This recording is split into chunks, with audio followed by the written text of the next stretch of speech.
حضور علیہ السلام نے ارشاد فرمایا کہ بندہ کہتا ہے میرا مال، اس کے مال تین ہیں۔ ایک مال وہ جو اس نے کھایا اور ضائع کر دیا، دوسرا اس کا مال وہ ہے جو اس نے پہنا اور پرانا کر دیا، اور تیسرا اس کا مال وہ ہے جو اس نے آگے بھیج دیا۔ فرمایا باقی اس کے وارثوں کا ہے، اس کا نہیں ہے۔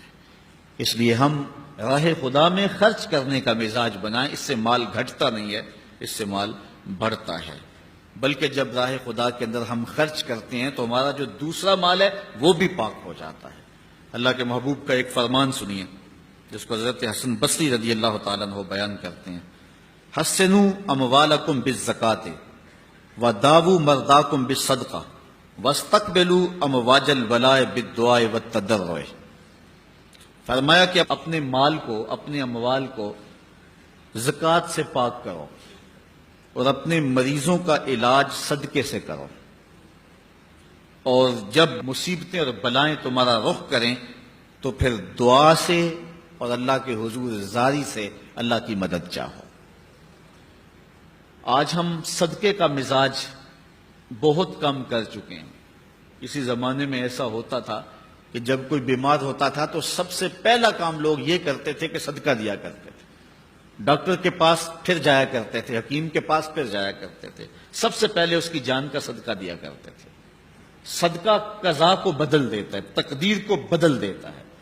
صدقہ سے اپنے مریضوں کا علاج کرو۔ اصل ڈاکٹر کے پاس جانا، علاج کروانا سنت ہے، اس کی ممانعت نہیں ہے، لیکن یہ بات ہمیشہ ذہن میں رکھیے گا کہ ڈاکٹر کے پاس دوا ہے، شفا نہیں ہے، شفا اللہ کے دستے کرم میں ہے۔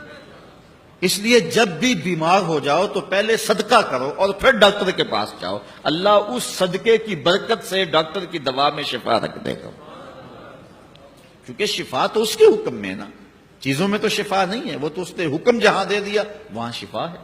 حضرت موسیٰ علیہ السلام کے پیٹ میں درد کا احساس ہوتا ہے تو کوہ طور پہ چلے گئے، کیسے جلیل القدر نبی تھے، اللہ سے ڈائریکٹ رابطے تھے، اور جا کے کہا مالک میرے پیٹ میں درد ہو رہا ہے۔ اللہ اکبر۔ گھر کے نجی معاملے بھی رب سے ڈسکس کرتے تھے، اور کوئی جو ہے وہ ایسی چیز ہوتی وہ بھی رب سے ہی عرض کرتے تھے۔ کہا میرے مالک میرے پیٹ میں درد کا احساس ہو رہا ہے، دوائی کی پوری لینی ہے تو وہ بھی جا کے کوہ طور سے رب سے ہی لیتے تھے۔ تو اللہ تعالیٰ فرمایا فلان جنگل میں چلے جاؤ، وہاں اس شکل کے پتوں کی ایک بوٹی ہے، اس کو توڑو نچوڑو، اس کا پانی پیو، تمہیں شفا مل جائے گی۔ حضرت موسیٰ علیہ السلام گئے اور جا کے بوٹی کو توڑا، نچوڑا، پانی پیا، شفا ہو گئی۔ کچھ عرصہ بیتا، دوبارہ اسی طرح کا درد جاگا۔ اب نسخہ تو ذہن میں تھا، کوہ طور پہ نہ گئے، اس جنگل میں چلے گئے اور جا کے بوٹی کو توڑا، اس کے پتے نچوڑے، پانی نکالا، پیا، لیکن درد اور زیادہ بڑھ جاتا۔ پھر دوبارہ آئے کوہ طور پہ، کہا مالک میں نے اسی درد پہ دوبارہ وہی بوٹی کا پانی پیا ہے لیکن درد بڑھ گیا ہے۔ کہا موسیٰ اب جو آئے ہو کوہ طور پہ پہلے ہی آ جاتے۔ تو عرض کی مالک بوٹی بھی وہی اور درد بھی وہی۔ فرمایا سب کچھ وہی ہے لیکن پہلے میرا حکم تھا، اب میرا حکم ساتھ شامل نہیں تھا۔ شفا بوٹے میں نہیں رکھی، شفا تو میرے حکم میں رکھی ہوئی ہے۔ اس لیے ڈاکٹر کے پاس جاؤ، حکیم کے پاس جاؤ، لیکن شفا اللہ سے مانگو کہ شفا ہمیں دینے والا وہ ہے، وہ ایک وسیلہ ہے، ایک ظاہری طریقہ ہے۔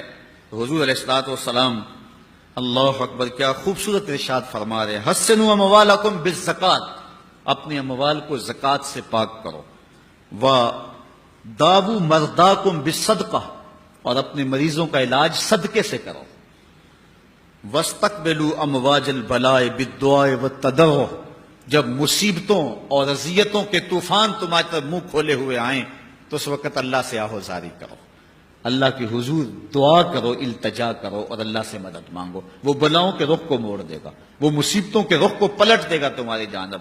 لیکن جب تم یہ مزاج نہیں رکھو گے تو مصیبتوں پر مصیبتیں آتی رہیں گی۔